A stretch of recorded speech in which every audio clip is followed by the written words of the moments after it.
Kettlebell Drenka. Rating season is upon us once again. The 5th annual Twin Cities Kettlebell Open is coming, and registration is now open. On Saturday, September 13th, the steel will ring out once more at Northbound Training in Little Canada, Minnesota.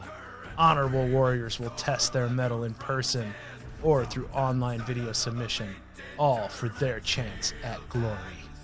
Fight for your clan, fight for your name, claim your spoils and your glory.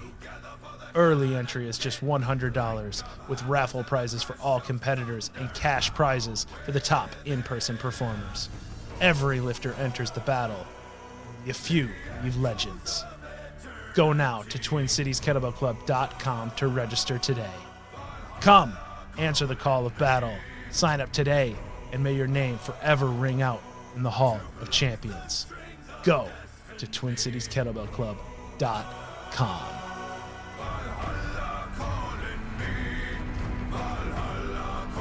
Welcome to the Platform Podcast, where we talk to coaches, athletes, experts, and real people to learn about their approaches to training, nutrition, mindset, and much more.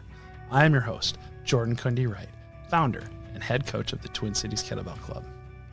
And our mission is to become our best selves through sport. In this episode, we are joined by my friend, Bobby Hicks. Now, Bobby has just recently been featured on the show Next Level Chef, where he did incredibly well.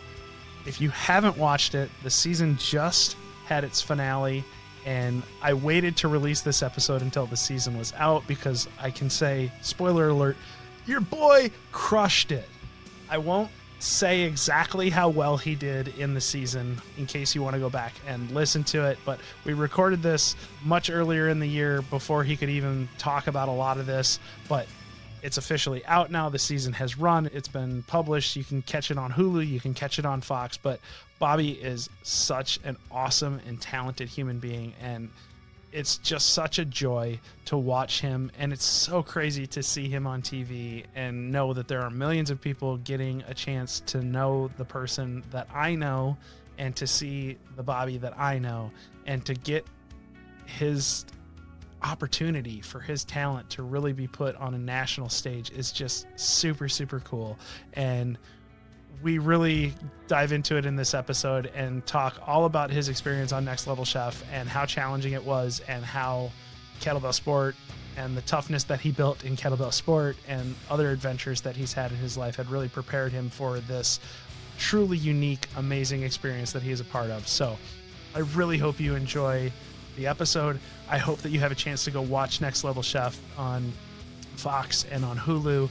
And go give Bobby a follow at Retro Recipes, follow his regular channel at This Fellow, and just enjoy the wonder that is Bobby Hicks. So without further ado, let's step onto the platform with my friend, Next Level Chef star, Bobby Hicks.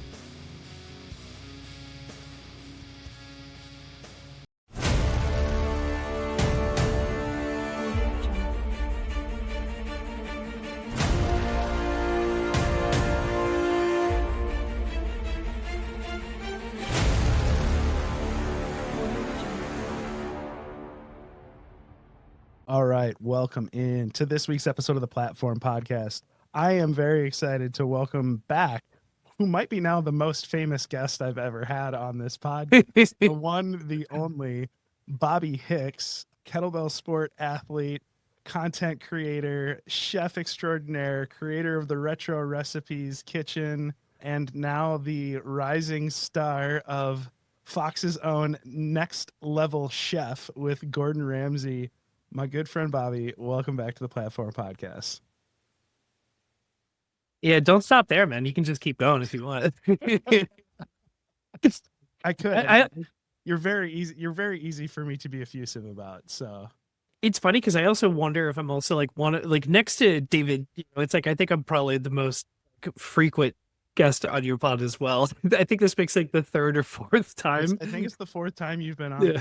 couple of solo episodes. You did the water cut one with Audrey, where you talked about that fun experience. That was so rough. And now we're bringing you back on the platform podcast, which, as you know, is a kettlebell sport podcast generally. But we talk about other things too. But so first question has to be: do you even lift, bro? Do you still even lift kettlebells? Do you even lift, bro? So the long and short of that is actually not really. Like sadly, the last time that I really got into doing any kind of kettlebell stuff was actually for the Twin City Open, like a couple of years back. And I was in Minnesota with you and the gang and everything, and was throwing down. And I remember that was actually at the time as well, like the best set I think I'd ever had. And it was a good set, man. It's like I had my little like nose breather on and stuff. So I was like getting all that air. It felt great. And then, like the thing that nobody wants to happen ended up happening, where I got a terrible phone call immediately after finishing my set. It turned out that my cat was really sick, and my girlfriend was just dealing with it alone, and it was really stressful because I wanted to be there. So I ended up, if you remember, I ended up actually. I remember. I remember. I didn't realize this is where that question was going to go. No, it's all good. I mean, me, I only have long answers. So, but yeah, like I ended up like immediately rushing out of the competition as soon as I had finished my set. I didn't have any time to do any stretching or cool down or anything like this. I just went straight from like a full 10-minute max effort, like 24 kilo long cycle, straight to the airport for a 3.5, I think, or what was it? Is it a 3.5 or a 5-hour flight? I forget. To Florida, yeah, it's usually like 3.5 to 4, depending on how far south you're gone. But I went to Miami. So it was probably, let's say, like 4.5 hours or so. And then I had to drive. I had to get an Uber and ride from Miami up to where I live. So it was like I was locked up. I was so tight. I ended up getting like crazy injured because of just like because I had like a religious like warm up and cool down routine that made me like limber like Steve. Like Riddle and I, we actually were able to keep up with each other in the mobility department, and not anymore. But so I ended up getting a shoulder injury and just took time off to kind of try to recover and heal. And like as you probably remember from me as well, like I have a very intense personality where I get into something and I go hardcore into it. And I ended up basically, okay, I can't lift right now. I need to do something. I'd already had the Retro Recipes channel kind of going, but it was like kind of like a fun thing I would do here and there. And then that's just the genesis. That's where like I just kind of poured everything I had into Retro Recipes. And, as unfortunate as it was to get like in the accident and everything, like, or like, like to have the shoulder injury and everything else, it worked out. It actually ended up being a really wonderful kind of like blessing in disguise, if you will.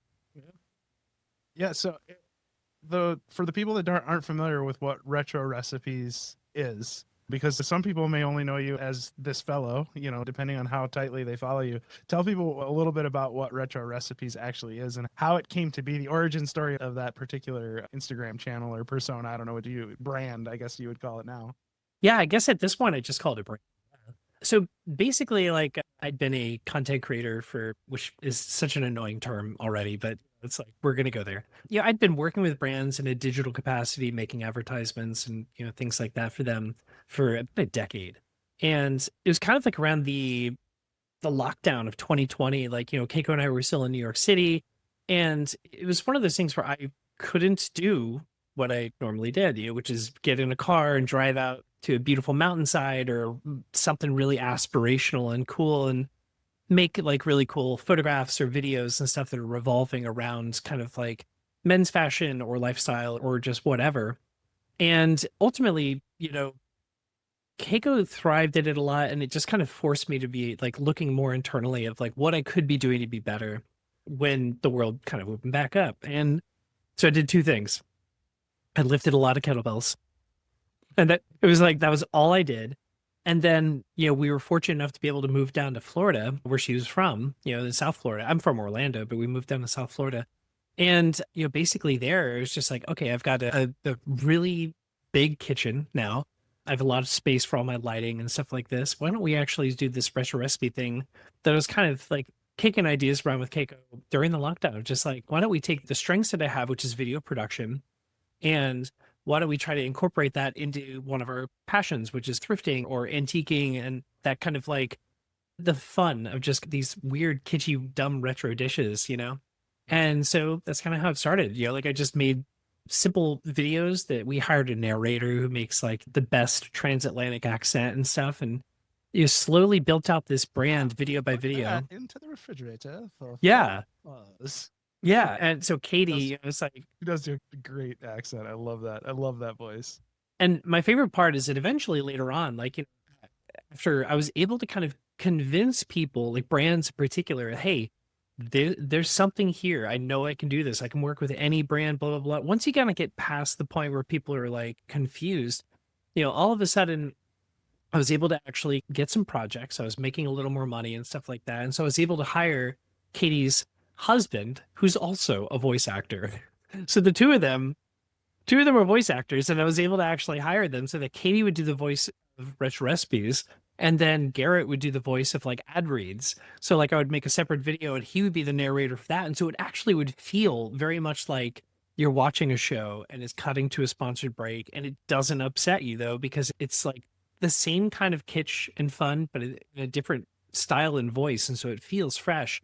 And then all of a sudden you're coming back to the original video. And so long and short, that's kind of how it all started. And now we're, I don't know, I think somewhere around like 300 to 400 videos in. Nice. And how many subscribers do you have across the different platforms now? How religiously do you even track that at this point?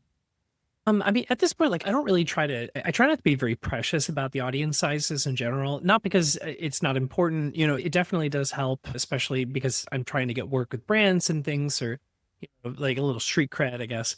But it is one of those things where, you know, the channel has just had like these really wonderful ebbs and flows where it went from very few followers, all of a sudden getting a couple of viral videos. And so on TikTok, I think it's around like 185,000 followers. And then on Instagram, you know, earlier this year, it kicked from like, I'd say like, or maybe like 89,000. So all of a sudden it's 198. So yeah, I mean, and then YouTube, it's kind of just passive, but it's like somewhere around like 13,000. So I mean, like, it's pretty cool. It's really amazing to actually see like so many people that are actually coming along. And this is not even related to the show that we'll probably get to at some point. I was just going to say, so now that you just premiered a couple of weeks ago on Next Level Chef, in the first episode, you were one of 8 contestants that were competing, selected from thousands of social media influencers that auditioned to be on this show, that do things like recipe channels. What was that like for you to be on that show? When you found out that you were selected for filming, what was that like for you?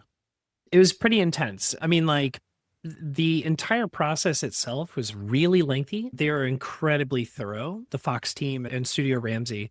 And it was one of those things where I was actually so I was cast for 3 shows at the same time. I was approached. Well, I guess not officially cast, but I was considered, and I was interviewing for 3 separate shows at the exact same time. So I was interviewing for Master Chef, Crime Scene Kitchen, and Next Level Chef. And the funny thing is, I had never even heard of Next Level Chef. You know, I knew about Master Chef. I'd never really heard of Crime Scene Kitchen. You know, I'm a Top Chef guy, so it's like I always grew up with I'm a Bravo, you know, person, and it was one of those things where I actually had the privilege, like I'd say at least, like, because, you know, it was a lot of fun this way. I was doing 3 different interviews, and I actually got to basically tell them like, I'm sorry, I'm going to pass on you. I'm going to go with this, you know? And there was no guarantee. I just kind of threw everything into that basket. And, you know, I went through several rounds of interviews. I mean, I think it's about like 4 rounds of interviews. And then you also have the psych evaluation and a bunch of other stuff. It's very thorough, like I said. But I found out that I was officially cast maybe 3 weeks before I was supposed to fly out. Wow, that's wild. And how long is when you find out? I mean, I know when you audition what the time commitment is, but what is the time commitment for filming the season? Because like you don't know how long you're going to be there because it's a competition, right? Like it's a real competition. So but you have to Yeah. block the entire period of time, like, to be available to film from beginning to end. So, like, what is that commitment, and how do you plan for that? So, I mean, I actually was really glad that I was kind of, it goes back to that like interviewing the three different shows kind of thing, because MasterChef was a 8-week commitment. I mean, like they literally were going to occupy all of November and December of filming. So I was just like, that's a lot, especially for Q4, like as like for a business aspect, like that's kind of like usually the busiest time for me. And also it's the holidays. It's all of the best holidays. Like, oh, sorry, you don't want me to be there for Thanksgiving or Christmas? No. So The most food centric holidays that we have in America, like. exactly. Yeah. I was like, I think I'll pass. But I mostly passed because of just the duration of time. 8 weeks is just way too long. Crime Scene Kitchen was going to be 6 weeks. And, I wasn't crazy about that, but I was like, let me entertain it. But Next Level Chef was 4 weeks. And that made it really simple. I was just like, I could do that. It's like however long it is, if I have to say the whole time or if they let you go and you're eliminated, I didn't know. But I was like, I could do 4 weeks. And I knew that would be, and it was also, my season was kind of unique. We were actually cast during the writer strike of like 2023, 24, 24. Yeah. So like, this is how difficult this is because like we filmed this so January 2024 is when we filmed. 2023 is when I was cast. So and we're in 2025. So a lot has happened since then. And it's been a minute. Yeah, yeah. And it was one of those things where, basically it's just like when we were there, it felt like time kind of stood still. But it was like if you got knocked out, you were sent home within about a day or two later. And so planning for it, I just kind of was grateful that like, okay, it's going to be only 4 weeks and it's going to be in January, which is usually the slowest time of the year. Yeah. And where was it filmed at? We actually filmed in Ireland. So like it was about an hour away from Dublin. I don't remember the exact city. I mean, like I don't remember the exact city because we really didn't get to see Ireland. It's like the thing that I think a lot of people don't understand is that it's an incredibly structured environment. Like sequestered, right? Like it's like jury duty where they're like sequestering you from the rest of the world to reduce the risk of like leaking. Exactly that. Yeah, I was going to say it's just like they literally sequester you for 4 weeks, or however long you're there, and that's not just like against the world, that's against like even the people that you were competing with. Like we were fortunate enough to be able to actually have phones that we could keep in our room, but we couldn't bring anything like that to set. And it was one of those things where, it's like that can be really difficult and taxing because we, even if we wanted to use like a gym, like they have like a gym inside of the hotel that we stayed at. And if we wanted to use that, we actually had to contact the welfare team, which, is kind of like the family that's taking care of you to make sure that you have everything you need. If you're feeling sick, they'll get you. If you want something, they'll help you navigate it. If you want to go somewhere, they have to escort you. But like they also kind of felt like family because when you're so isolated from even like the other people that you're becoming friends with and you can't see them, you really rely on these folks. And so it's not a bad thing. I know it sounds really weird, like, oh, that's so stupid, but it's for a very good purpose. Investing millions of dollars in creating a television show, that's kind of predicated on people not knowing what happens. I get it. You got to make sure that those secrets don't leak before they air.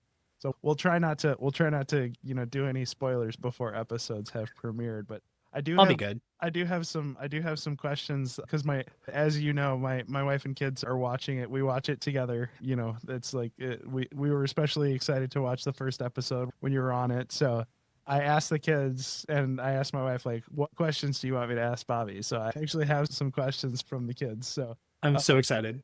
Kira wanted to know, what team did you hope to be on before the draft happened? Because I told her you won't be able to tell us what team you end up on, but what team before the draft had happened, like when you went into the show knowing, like, was there a team that you were hoping that you would be on, and which team was it, if so? So I was genuinely, I mean, like, going into the show, like, I would have been happy with anybody. I mean, obviously, like, Gordon Ramsay is like the GOAT, Richard Blaze is like your best friend, and Chef Arrington is just like an absolute weapon. But going in, I was like really hoping, and they even asked us this, like, who do you want to be with? I said, Chef Arrington, because like, even though obviously like working with Gordon Ramsay or Richard Blaze would be like really cool, Chef Arrington is somebody that like I followed her career pretty closely for years and years. And she is honestly so incredible. She's so talented, but at the same time, like, is such a good leader and like a mentor. And the entire show's concept is based around basically like mentorship. You know, they're taking people that might not necessarily be professionals, like they could be home cooks or social media cooks, like in the category I was. And the whole idea is that it's like the people that win end up getting a 1 year mentorship with all three of the mentors, so like 4 months for each.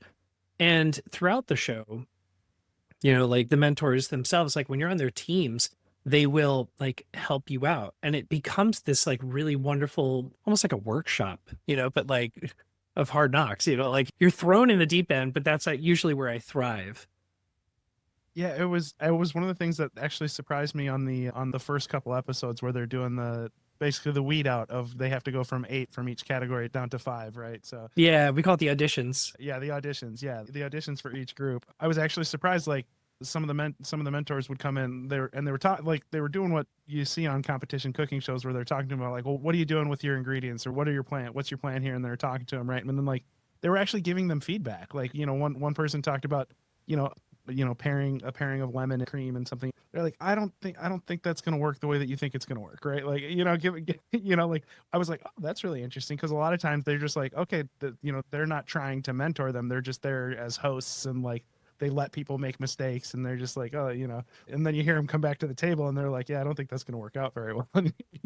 But they let the train wreck happen. But it was different on this. They actually like were giving people feedback even in the audition round, like to be like they were trying to set them up for success. It seems like they're really trying to do like best against best is kind of like the attitude. Like they're trying to get the best out of everybody, it seemed like.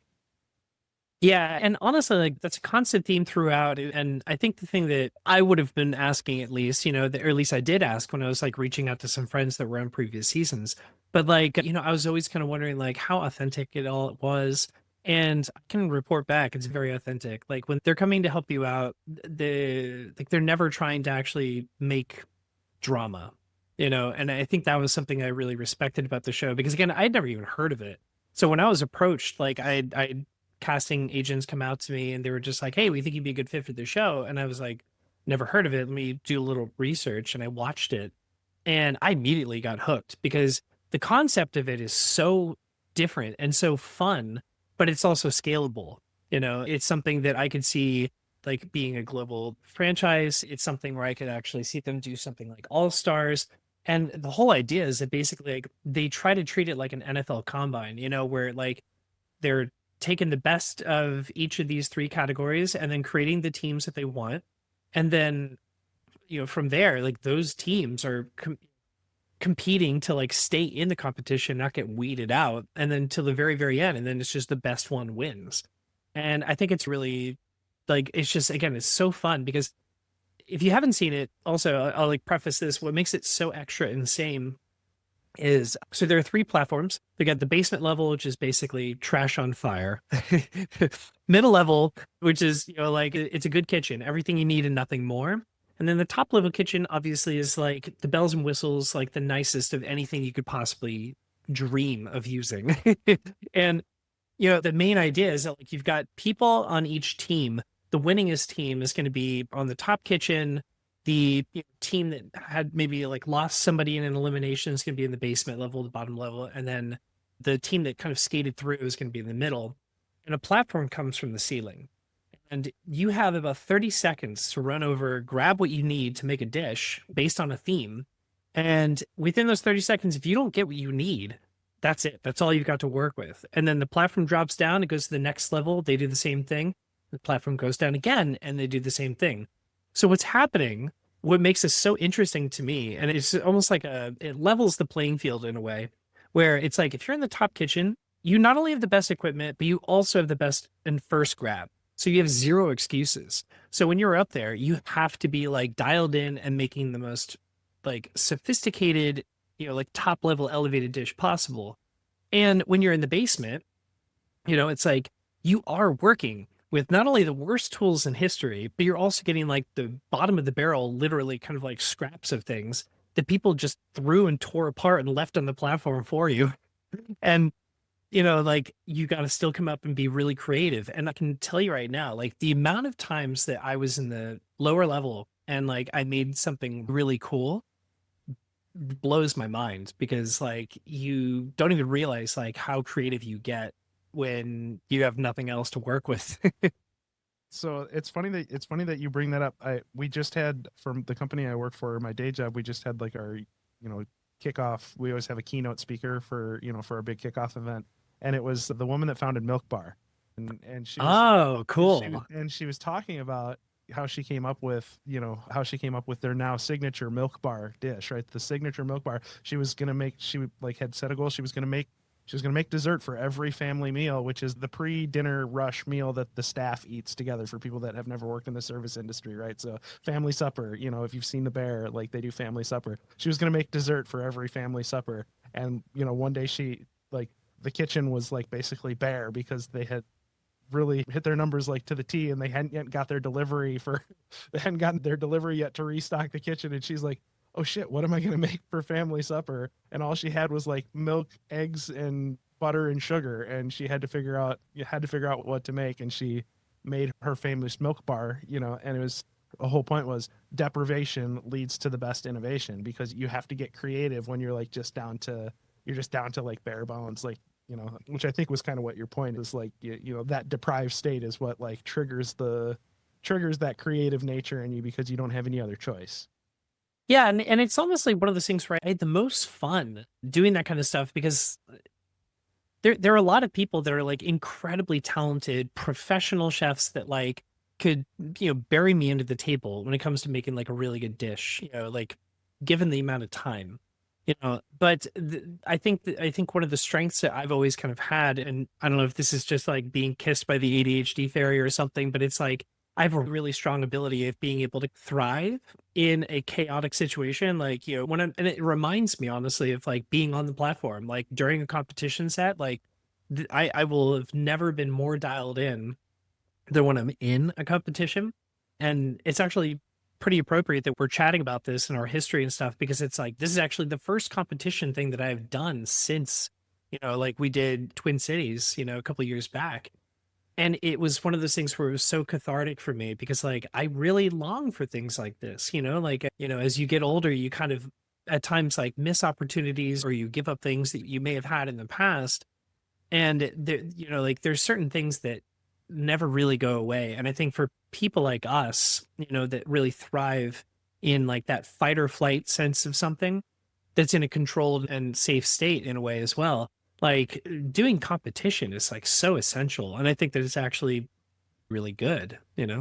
Yeah, I you actually preempted kind of one of the questions that I had I just that I keep had. doing that. No, you're awesome. It's great. It's because we share a brain. It's fantastic, right? It's so I was going to ask, and I still think it's still something I'd like to know, is you answered the first part, which is, did kettlebell sport help prepare you to perform in this high pressure situation on, a national televised cooking show? The answer obviously is yes, but how so? Like what carries over from the platform? Like does conditioning and knowing to take a breath, like what is it? What are the lessons that you've learned from the platform that really carried over to now the platform in Next Level Chef, as it's, I see what you did there. I see what you so did.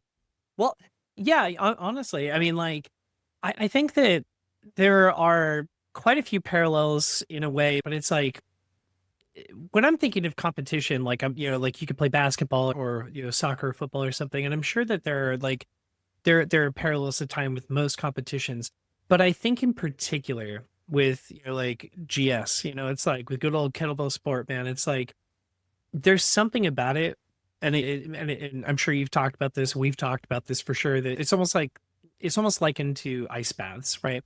If you can withstand sitting in an ice bath for 10 minutes and not lose your cool, if you can get on a platform and throw down a 10-minute set with some bells, especially under the pressure of a competition and having like people watching you, nothing is difficult after that, you know? And so like the important things that kind of like I always listened to was kind of like my little signifiers, like I'm going in and like even thinking about it, like I'm feeling these feelings again right now, it's like your pulse rate gets elevated, you get the butterflies in your stomach, your fingers kind of, like you feel like your energy irradiating outward toward your fingertips. I'm getting twitchy. I'm getting twitchy.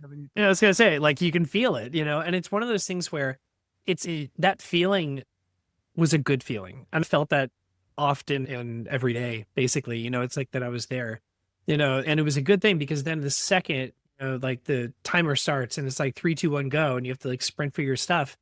Immediately in that moment, most people are probably like shitting their pants and getting stressed out. And that's honestly like when I just kind of snapped into like, it's almost just kind of like a blackout mode where it's like, I'm not thinking about anything. I'm just running through the execution like code in my brain.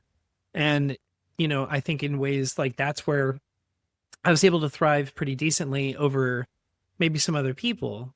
Obviously, like, I don't know how long I'm in this thing and stuff like that, but even if it's like 1 or 2 episodes, that's one of the strengths that I really kind of gained from kettlebell sport. Nice. Yeah, maybe if you hadn't stopped kettlebell sport, though, the Tenderella accident would have never, that story would have never happened. The chicken tenderella, man. Yeah, Tenderella.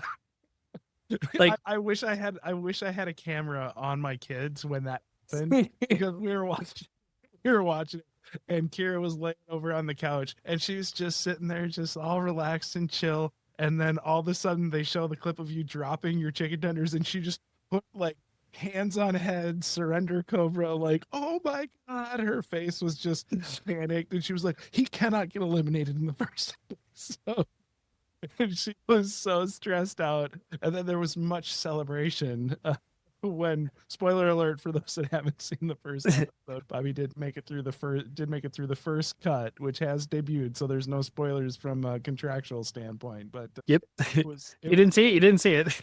It was quite the moment. I was wondering, how did that feel like when you realized you didn't have your chicken tender? Like, how long were you in oh shit mode, and how quickly were you able to toggle to like, okay, what now? So yeah, like that was honestly really trippy because that's, like, I think it's going to be like interesting to preface really quickly kind of like the standards that we go through, right? So before every single time you're cooking, whether it's in a main competition or an elimination, you are paused by the like safety team, right? And and legal, and like they physically make everybody, you have to watch them. They're recording you with the camera just for liability reasons, and they're reading out all the same legal jargon over and over every time, being like, got to be careful with this, don't cut yourself, please, if you do, like, let somebody know, like all these little things. It's like a 5-minute rigmarole every time. What they never talked about was in the event of like jumping and everything flying out of your apron and onto the bottom floor. So this was like a scenario that like I'd run through my brain like a million different things that could happen, and I never anticipated that. And so normally I'm pretty good, like I've got a backup plan for everything. And I was sitting there thinking to myself like, oh shit, like there is no good coming out of this. And you can even see it on the video. Like, just take a moment, I kind of breathe, exhale, and then just kind of think, okay, I still have one, and I can still make a very cohesive dish. And my thought process going throughout my time on the show was, I might not necessarily get the best grabs on the platform, but I want to be able to actually make a really unique and complicated dish in a way, like very simple, but very like elevated in the way of like using the pantry, being able to make like doughs or breads or, whatever it might be, showing more versatility than just kind of taking something that I grabbed and then manipulating it to eat in a different way. I feel like if you can grab 5 ingredients to make one thing, that's showing a lot more technique than just cooking something, that you grabbed really nicely. So I knew that I could at least make, some kind of like a pasta or a dumpling or something like this in the short amount of time. And immediately when all I have is one tender, I was just like, I'm going to have to flatten this out. I'm going to have to pivot, and maybe I'll just, let's just do a schnitzel, and then I'm just like, Spätzle. I love it. Yeah. Yeah. And honestly, the funny thing is that like, I've always heard it as spätzle. And, I was in the interview room and they were like, I think it's called spätzle. And I was like, what? So I'm that guy and that idiot. I mean, there are certainly way worse mispronunciations than that. I mean, you could. I love cooking with quinoa, or Yeah, exactly. Well, so when you were going into this, did you kind of prep yourself in like making sure you were really aware of what are different techniques I can use to cook things quickly, because everything's like truncated time frames, like really short cook times. Like you don't have 20 minutes. You don't have 4 hours to really layer in the depth of flavor in a sauce or a broil or, you know, a reduction, you know, like you can't do it. So did you have to like do some homework on that, or because of all of the different recipes that you've already made, did you already just kind of have a catalog like of, oh, I know these are my go-to 15-minute cooks? It's a little bit of both. You know, like the thing about it is that a lot of the dishes that I make in Rich Recipes Kitchen are like incredibly simple. You know, there were dishes that were, you know, made by housewives and grandmothers and, you know, maybe children, you know, like in like the 1930s, 40s, and 50s. And so like a lot of the stuff that I would be able to do, I could probably translate some of that vintage stuff into a dish that would be cohesive and make sense. But having such a truncated work time made it really difficult to actually like just bet on that, because you still also wanted to be able to make like the most sophisticated and elevated thing possible. Like I'm going in as a person that everybody looks at as like, this is a retro cooking, or a retro cooking kind of like kitschy nerd who's just like a social guy. We're just going to like forget about him. And I didn't want to go in just on those laurels, you know, like I wanted to go in actually being like, that's what I do is my brand, but I also have taught myself how to cook for years. I mean, like, I'll never say that, but you know, like that's actually kind of like one of the common themes I think throughout my time on there is that like, you can see it on my face. Like, you know, I'm incredibly, like, I was more nervous when I was just standing there than ever competing, because it's like, I'm not very good at people giving me praise. I've just never been very good at receiving it like that. So, you know, like, there are times where like, even I just remember like I was just like locked in and just kind of like dead face, and just it was so impossible for me to actually enjoy what I was doing or seeing or what was happening, because I was so nervous about like my inabilities, or you know, just beating myself down. And you know, like throughout the most of the time, the mentors and the interviewers and stuff are just like, you realize you're doing okay, right? And I'm like, but I'll never know it, I'll never say it. It's like I have to live in this, I have to ride that line of just almost like failure, because that's the only thing that keeps me like dialed in. Because the second that I actually, On it sharp. yeah, like I can't get comfortable. If I get comfortable, then I don't take it seriously. And you know, it's like in my brain, I'm thinking to myself, like, I flew all the way over to Ireland. Okay, like I have to take this seriously. So when we were in a green room waiting in between shooting or something like this, or an interview, you know, I would just basically sit in there, I had my headphones on, I'm listening to just like rainy music. And this is actually the same stuff I did before competitions. You know, I would put the earphones on, rainy music, completely just like denoise everything, and I'm reading textbooks. And I was making notes in like a little moleskin that I kept with me. And I was just trying to kind of anticipate like, what could I do in 5 different scenarios that would translate in almost any culinary genre, you know? You know, like, and so I spent a lot of time working and studying and reading and thinking and visualizing, mostly like just running the scenarios through my head, like double time, like almost like watching a YouTube video. But like I've always kind of been able to kind of just like imagine something like in real time, like as if I'm watching a movie. And so like I was able to kind of anticipate a lot of the things that I could do. And so I knew, okay, I can make, and this is the best part, is that like I was like, I know I can make Spätzle and like a schnitzel and a sauce, because I made a sauce for every dish that I was in, if I remember right. Like, you know, that was a huge thing I really wanted to focus on, was showing 3 forms of technique, like good cookery of the proteins, utilizing a starch in some way, but also making a sauce, because like that shows a lot of skill and technique to do classic French cooking. And I'm in there just, you know, working on this stuff, and I don't know, I'm drawing a blank now, but it was a lot of fun. Yeah, sorry. I lost the train of thought. No, it's all good, man. Well, you mentioned in there that you have a hard time accepting praise. So what was it like hearing Gordon Ramsay say he looks like a professional chef? I mean, yeah, that's honestly one of those things where I kind of made like a joke to my friends, because we all still chat. Like everybody from that show, like we all chat together in a group chat for the last year. And I was just saying, it was just like, see, when I eventually die, I'm gonna have half my body cremated, the other half buried. I'm gonna have on the headstone like a recipe, and then that quote, you know, and so it'll be very serious. Yeah, but otherwise, yeah, like it's already, I forget about it every single time until like you or somebody else bring it up. Yeah. So Rowan's question actually was about Gordon Ramsay. Does he swear as much as it looks like he does on the show? And is he actually mean, or is that a bit of an act? Oh no, so he absolutely swears just as much as you would think. I mean, like we wouldn't even be like filming and he'd be like, Jesus fucking Christ, you got, like he's the best. Like, and to second part of that, like no, like Rowan, he was a very nice man. Like truly, we actually called him like Papa Ramsey, because he was just like this father figure. Like he was just so warm, and again, like we wouldn't even be filming and he would take the time to talk to us and get to know us, and like it was more than he needed to, for sure. It's because it's like most people, they just walked away. Producers come out, they just go back to their studio or something, or their trailers. And it's like he would be so gracious with his time and like actually talk to us and really let you know, like, no, I am very proud, or like the things that he would say, like in that case, or for other people, like his compliments, they I don't think anybody takes them lightly, because like they carry so much weight.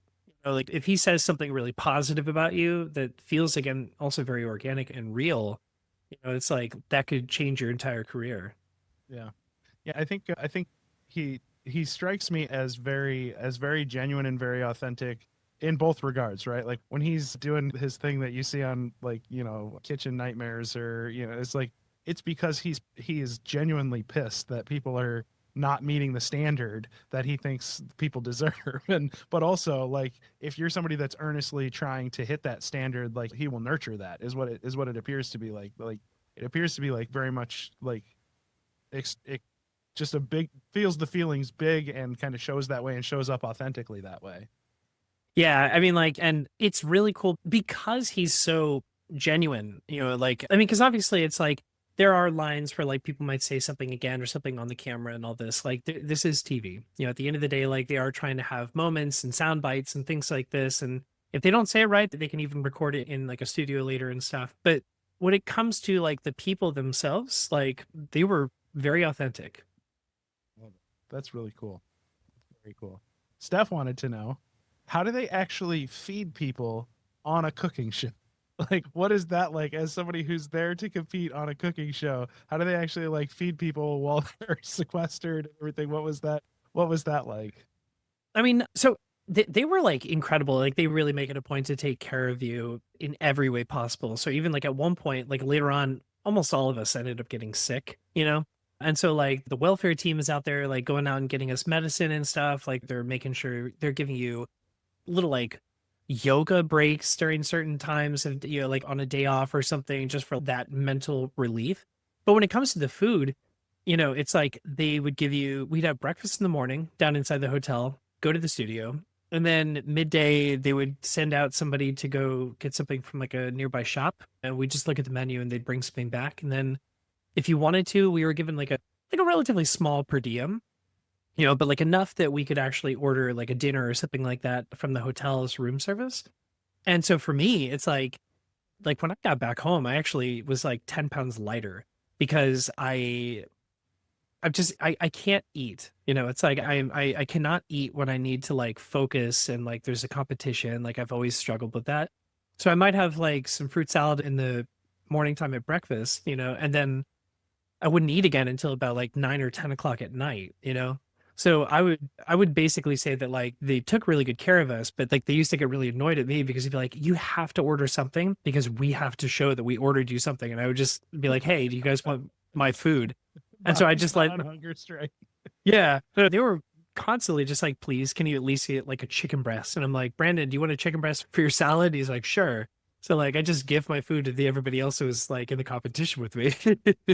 Interesting. I would think that given the nutrition coaching that you've received, you would I understand know. that in stressful situations, fueling your body well Yeah. can really help fuel performance. Not even a little bit, man. Like I would have just like thrown up or something like this. And the other thing too is that like, I'm also looking at it from an incredibly pragmatic standpoint of I'm mic'd up the entire time you're on the set. The second you get onto this, like you pull in on the bus and you get off, you're going straight to microphone and wardrobe and you're getting microphoned up, and they don't take that off until you leave. So I was trying to avoid ever needing to use a restroom there because, that's not exactly something I intended to share with anybody. For anybody that's not watching, Jordan is uncontrollably laughing right now on mute. I'm not even on mute. I'm just laughing so hard I can barely make sounds. Oh, do you want to hear a really cool thing though? Like a little side note, like this actually made this is like one of the coolest things of the entire experience. I was there and I made friends with everybody as I do, and I was in wardrobe. Now, wardrobe, makeup, and wardrobe is like one station, and then they have like a makeup slash microphone situation station, right? Like sound. And that station was basically shared together. And so I was friends with all of those people. And the woman that was doing the microphones over there, I hadn't drawn of I know her name. It's like after a famous Sinead. Yeah. So Sinead, like she was the sweetest person ever. And it wasn't until like, I don't want to give away any like clues or anything, but like there was a particular period of time where out of nowhere she goes, you know what, I didn't really ever mention to you, but you know that my husband's name is Hicks. And I was like, what? Because if you guys don't know, my name is Bobby Hicks. And so we just chatted and bonded about that because I was like, that's so crazy. That's so fun, because I think that I'm Welsh or Irish in lineage. So I was like, if I found my people. But before I ended up leaving, she gave me the greatest surprise, and I still have it with me. Her son was so invested in the fact that there was another Hicks that was in the competition that, how like if you go to like a gift store, like near the beach or something like this in Orlando, like you can go and get like a little keychain with like names all over it and stuff on that little spinny. They have things like that over in Europe, apparently, that are like coat of arms. And this kid went out and spent his own money and bought me a Hicks coat of arms like pin when I never even knew I had a coat of arms. So I still have this with me, and it says like it's the coat of arms and like my name, and it was just like the sweetest, most like sensitive thing that anybody could have done. Total stranger. I never met this kid, and he went out and did the cutest thing ever. And I think he was probably about like Rowan's age. Like he was not terribly old, and I thought that was the coolest thing ever. That's awesome. That's awesome. Well, the next time you're on national TV, you should put it on your apron. You should put it next time. Yeah. That's awesome. Well, what was the hardest part, the most challenging part of this process? I know you can't give away any spoilers, but like what was the most challenging part of this process?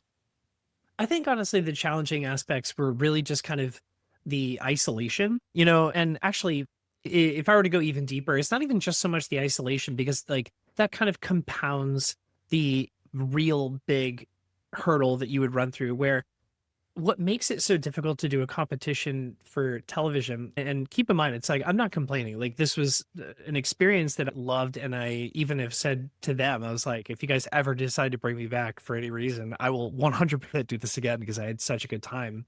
But it's people don't really think or talk about how you're competing for a finite period of time. So whether it's 30 minutes, 20 minutes, or an hour or 5 hours, it doesn't matter what you're doing.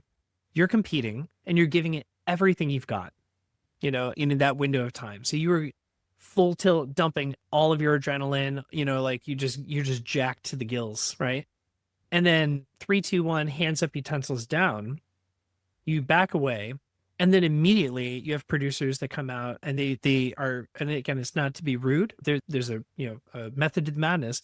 They basically use the code like hard ice, which means, like no production talk, like please don't talk amongst each other about anything that's related to this event, this cook, what you did, how you're feeling, all this. We want to save that for your interviews.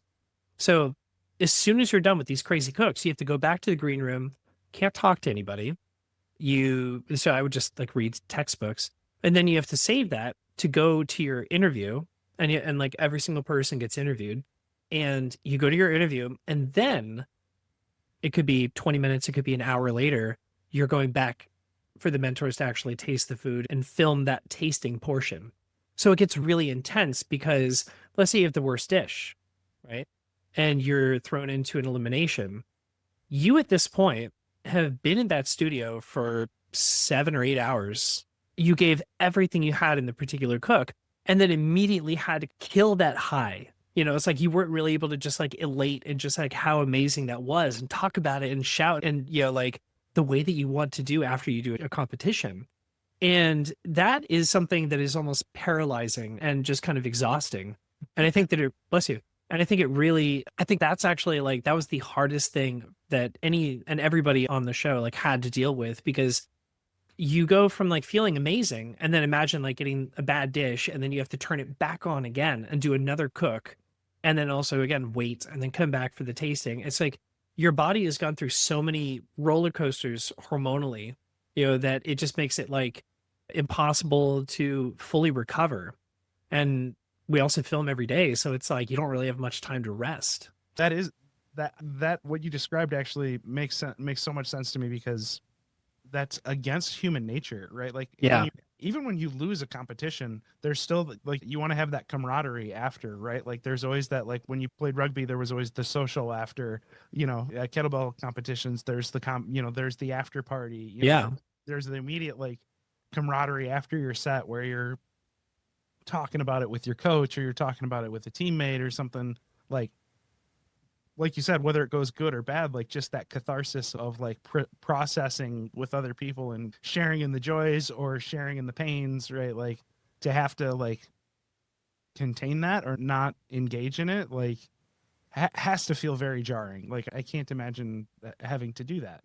I'm pretty sure that it's all by design in some capacity as well, because I mean, at the end of the day, like, you were tested on that show in ways that like nobody, I mean, like I'm not giving anything away by saying that like this season is the most insane and absurd shit ever. I mean, like the challenges that we had to do make no sense in the real world, but somehow you get them done. And I think that's also actually like one of the really fascinating things about it is that it's like, despite the fact that like, we were beaten down, exhausted, most of us were sick, and again, like we were isolated. So it's like we were sick just because it was like our bodies were just chewed up, and it was freezing, some of us are me were like malnourished and everything else. And, but in a month. I haven't eaten in a month. I came back like 10 pounds lighter, but it is just one of those things where do it again in a heartbeat, because I love competition. And despite I mean, if anything, it's actually the hardest thing I've done since kettlebell. And I think that's one of the reasons why I feel like it's so alluring, is that it's like kettlebell was so fun because I had never experienced anything remotely as difficult, and still to this day haven't, but this was a pretty close second. So now you've got this national profile that's building. I'm sure you've seen some spikes in subscribers and getting some more people actually getting some visibility to your stuff. What's your plan for capitalizing on this momentum, professionally? Like, what are you doing next? Like, it sounds like you've got a really tight-knit group of friends among the competitors. Like, what are you guys doing? What are you guys doing to like capitalize on the momentum of the show? Well, it's actually really kind of fun because like we all are trying to lift each other up, like that's something that like I did this when I was doing kettlebell stuff. I do this, with everybody today. Like I've always been more concerned with like doing something with others and lifting everybody up so that we're all together than, kind of trying to figure out just for myself. So I've been working with a lot of them to help out with, like various different pop-ups or things that we're going to be doing around the country. It's really exciting to kind of get some of these chefs from like different states coming over, maybe to like Florida, or to go to other states like California or New York or so. You're going out to LA soon for one of these collabs, right? Yeah, so I'm going out to LA, and that's going to be for a watch party for the draft episode, and that's going to be a lot of fun. We were initially doing a big pop up there, and then I think we've decided to downsize that to maybe just like a watch party or something. It was a little difficult to spin a lot of plates and juggle everything and, make it make sense there. But I'm doing a really big pop up with 4 of the other chefs in South Florida, kind of near like the West Palm Beach area. And I'm really so excited for that because it's going to be like a 9-course tasting menu. We're doing everything wood fire, like we're cooking on like an actual farm, and so like they're literally growing everything for us right now for that dinner a month from now. We're doing another one in New York. Is there a theme for that? Is there a theme for that beachfront dinner or that Southern Florida dinner on the That farm? yeah, that one actually in particular, it's like I didn't actually have to write the menus for this. Like Chef Austin, he actually was the one that took care of that along with a couple of the others. They were really collaborative for it.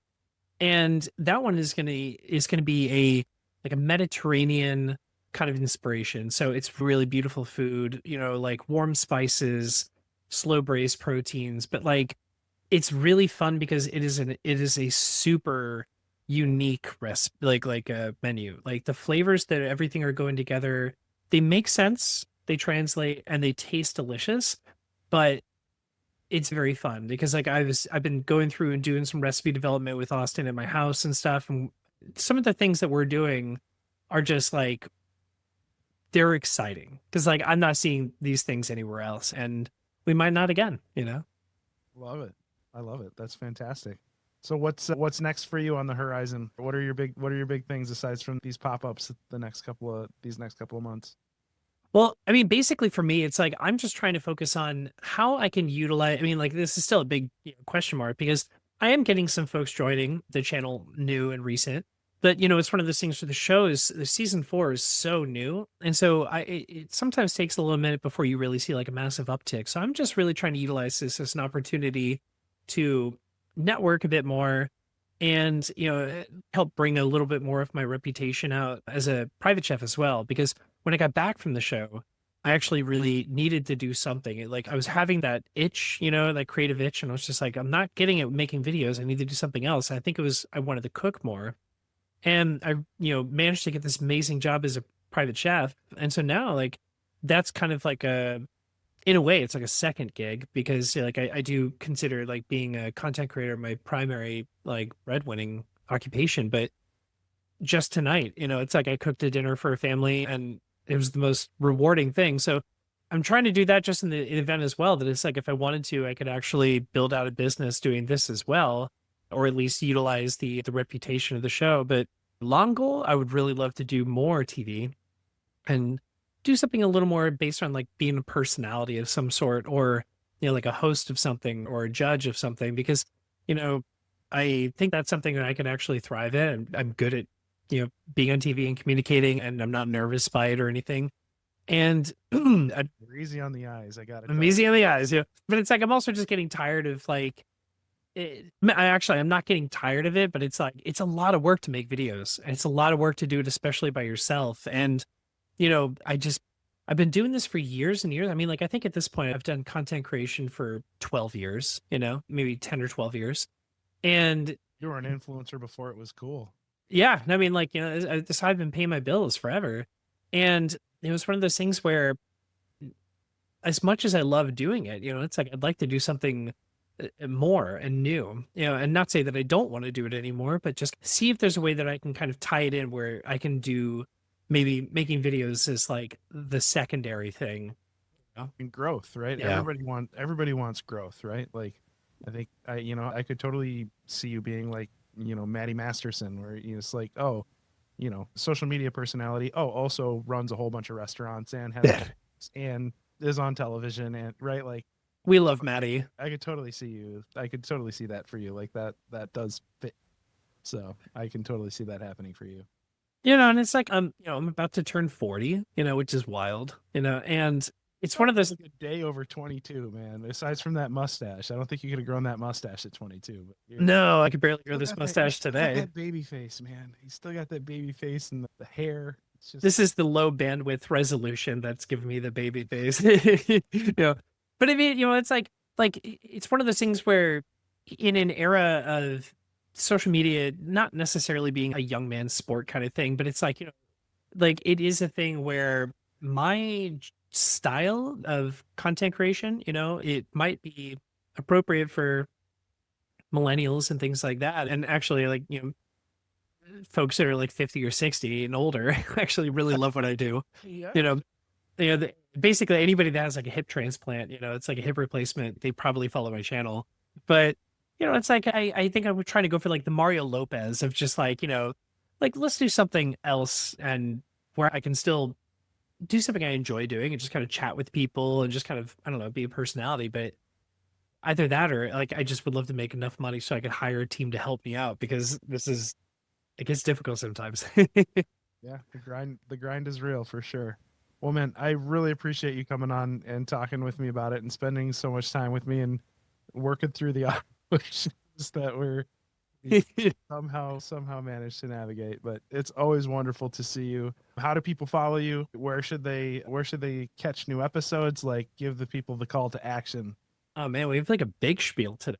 You know, usually it's the easy one. So you can find me on all platforms with Retro Recipes Kitchen. So that's recipes pluralized. So Retro Recipes Kitchen. And then I also still have my other account, This Fellow, which is usually tagged in the bio. And basically that's where I'm at all days, working on making content. But you can actually follow along with Next Level Chef on Thursdays at 8 p.m. Eastern time. New And episodes on Fox on Thursdays at 8 Eastern, 7 Central. And yeah, you got this down. Why are you streaming asking on me? Hulu, right? I'm live streaming on Hulu or streaming on Hulu the next day on Yeah. Fridays, right? Yeah, you just wrapped that up really nicely. So, yep. And that's where I'll be until I'm not.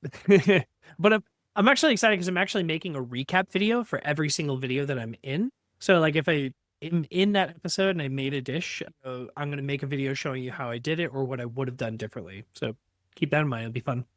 Love it. Love it. That is fantastic. Do you get to try the other people's food? No. Yeah, like that was a big bummer, that we all kind of laughed about because the one of the last things we'll mention, just because I rant, is that unfortunately the food in Ireland wasn't stellar, at least where we were eating, because they don't season their food with any salt whatsoever. So it is kind of funny when you bring in like nearly 30 chefs to a competition and you take a country that doesn't like to use salt on any of their food. And so we were just always laughing because we're like, you guys, like, just let us eat what we made because that's going to taste good. Yeah. And they're like, no, can't touch it, got to leave it, And so unfortunately, no. Too bad. That's too bad. Well, I'm sure there will be plenty of opportunities as you keep collaborating with your fellow contestants. And I look forward to my family watch parties watching Bobby Hicks rise through the ranks at Next Level Chef. Thank you again for coming on, brother. Yeah, man. I'll see you on March 6th for episode 4. All right. I'll be just getting back from Florida. It's too bad you're going to be in LA, but I know. we're going to be on opposite coasts. We can't actually like meet on the beach like we, last time.